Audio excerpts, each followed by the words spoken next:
Wow. Salut Gérard. Ça va? Ça va bien toi? Qu'est-ce que tu fais là alors? Moi je bricole, tu vois. Tu bricoles sur ton vélo? Ouais. Mmh. Mais t'as un nouveau projet de... Oui, un nouveau projet. D'expédition? Un nouveau projet d'expédition. Ouais. Donc tu me montres un petit peu ton projet là? Tu vas voilà. montrer ton projet? Eh ben si tu veux... T'as une petite carte? Ouais, je peux te montrer tout ça. Eh ben, Ben, bien sûr. Donc, départ, Ici. Santiago, le Chili. Voilà. Tu descends. Voilà. Tu descends. Là, on est toujours au Chili. Voilà, tout ça c'est le Chili. Là, c'est la grosse partie que tout le monde rêve, quoi. C'est ce qu'on appelle la carretera austral. C'est le cœur de la Patagonie. C'est quelque chose d'assez assez sympa. Et puis, donc, je redescends. Sur le... Oui. Alors, je ne sais pas trop où je vais passer. J'ai un col ici à 2005, je crois, pour repasser du côté Argentine, parce que Ushuaia, c'est sur l'Argentine. Sur l'Argentine. Donc, tout ça, Chili. Ouais. Et à partir après, de, oui, à l'Argentine. peu près vers là, je pense que l'Argentine, je vais la passer vers là, ou avant. Ça. D'accord. Voilà. Et puis, tu vas descendre. Ah oui, Ushuaia. Ushuaia, Oh là-bas. Ah oui, d'accord. D'accord. Oui. Mais moi, je ne voyage pas la tête dans le guidon. Hein. Je ne m'inscris pas dans l'intensité, mais dans la durée, quoi. Oui. Je suis en mode tortue. C'est-à-dire que j'ai tout avec moi. J'ai ma petite tente, j'ai mon petit réchaud, je dors quand j'ai envie de dormir, je mange quand j'ai envie de manger, puis pas toujours dans des campings. Bien souvent, je fais ça à l'arrache, si tu veux. Oui, parce que le soir, tu vas pas dans un hôtel 4 Non, étoiles. non, jamais. Non. Tu montes ta petite tente. Oui, ouais. Ah oui. Si tu veux, pour moi, le vélo, c'est plus un accessoire qu'autre chose. Il n'est pas là pour faire des performances, il est là pour me faire voyager, découvrir des paysages, faire des rencontres. Et puis c'est un, comment dirais-je, je ne sais pas comment expliquer ça, il parle toutes les langues. Ça veut dire que quand les gens te voient arriver avec ton vélo, un petit drapeau français, ça interpelle, ils viennent vers toi, il y a le dialogue qui s'installe. Toi, c'est sympa, quoi. Ah, j'aime beaucoup. Voilà. Et alors pourquoi tu pars tout seul? Parce que quand tu es tout seul, tu fais ce que tu veux de ton voyage.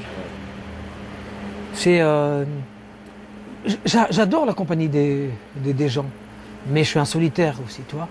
Et quand tu roules avec quelqu'un, eh ben, tu as le souci de te dire, bon, est-ce que je vais pas trop vite pour lui ou te dire, eh ben, il est fou, il va trop vite pour moi, il va me tuer, tu vois. Donc, t'es pas à ton rythme, ou t'es dans la souffrance, ou t'es dans la retenue, voilà. Ensuite, tu prends des décisions. Ah, moi, je voudrais passer par là. Bah non, on va voir ça. Là, tu prends tes décisions. Si tu te plantes, tu les assumes. C'est ton truc à toi. Et tu fais ton voyage, ce que tu veux qu'il soit. Moi, quand je pars le matin, je sais pas du tout le soir où je vais être. Je vais dire, je vais vers le sud parce que c'est là-bas le terminal, mais peut-être que je m'arrête là, peut-être que je m'arrête là, peut-être, je sais pas. Je m'arrêterai quand j'en aurai marre, quand je serai fatigué. Voilà, je pense pas que la retraite ce soit un synonyme de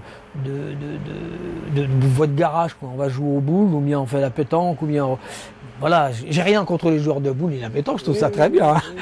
Mais voilà, moi qui étais toujours actif, je pense que on a encore des choses à faire différemment. Et puis on a cette sensation extraordinaire, c'est de se sentir vivant, quoi. On est vraiment vivant, toi. Tu vas au bout de tes projets. L'objectif dans ma tête, c'est d'aller au bout, quoi. Le Cap Nord, t'es allé au bout. Cap Nord. L'Islande, t'es allé au bout. Je suis allé au bout. Donc oui, quand tu entreprends quelque chose, c'est pas un truc comme ça. Ce serait un peu long d'expliquer pourquoi, mais pour faire court, si tu veux, moi, dans ma vie, j'ai pas fait d'études. À l'âge de 15 ans, j'ai quitté l'école et puis je suis parti au boulot, quoi. Quand je décide de faire quelque chose, je donne le meilleur de moi-même. Si je vais jusqu'au bout, tant mieux. Mais si j'y vais pas, j'ai rien à regretter, j'ai donné le meilleur de moi-même. C'est que mon niveau correspond à ça. Voilà. Et je l'assume pleinement. Tu vas trouver un peu de soutien autour de toi. Moi, j'en ai déjà un très important. C'est Martine, c'est mon épouse. Oui. Elle te laisse partir. Alors. Ouais, elle me laisse partir. Ouais, voilà. Ouais. Donc, eh ben, bonne chance alors. Bonne chance. Et à ta sortie, bon. Donc là, Francis, ton vélo est équipé. Évidemment, les sacoches sont vides puisque tu pars pas demain, mais ça fait un poids important, ça, dis donc. Ton vélo, il pèse combien alors? Une fois que tout est chargé, Tout tout est rempli, chargé. entre 57 et 60 kilos, quoi. Ah oui, quand même. Bah ouais. Le vélo lui-même, hein, c'est un acier allégé, mais ça reste un acier, et puis il est assez lourd, quoi. C'est du matériel robuste. Il doit faire au moins 22 kilos le vélo là déjà. Ah oui, d'accord. Tu rajoutes la tente, le couchage, le matériel pour manger, alors, la tente. Oui. Tu as tout un équipement là, je vois que tu as une petite caméra qui te permet de filmer quand tu roules.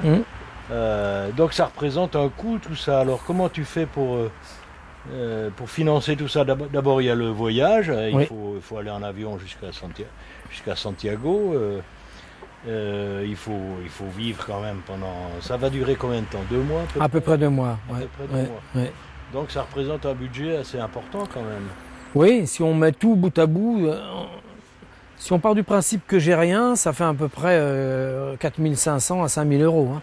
Et alors comment tu fais pour financer? T'as trouvé des sponsors? Oui, un petit peu, ouais. Donc j'ai mon ami Vincent qui travaille chez Véloland, qui me fait cadeau du vélo.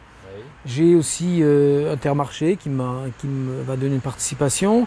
Je vais faire des t-shirts, ils vont sortir bientôt là, je vais les vendre. Quand je vais projeter mon film sur l'Islande, je vais vendre donc mes t-shirts. Et puis je suis en train d'essayer de faire un financement participatif. Donc par le biais de commandes de Facebook, je vais mettre là un lien. Et s'il y a des gens qui sont intéressés, qui veulent m'aider sur ce projet-là, et je pense entre autres aux responsables d'entreprise, quoi. Si à travers ce projet ils y trouvent un intérêt pour essayer d'expliquer ce que c'est que s'investir sur quelque chose, aller au bout des choses, quoi. Moi je veux bien au retour de mon voyage présenter les images et leur en parler, quoi, avec les ouvriers, avec les employés, quoi. Bah, t'es pas un sportif de haut niveau, n'empêche que c'est quand même une performance sur le plan humain qui est plutôt hors du commun. Oui. C'est pas toujours facile, quoi. J'imagine quand même, il n'y a quand même pas beaucoup de... Bonsoir, messieurs. Bonsoir.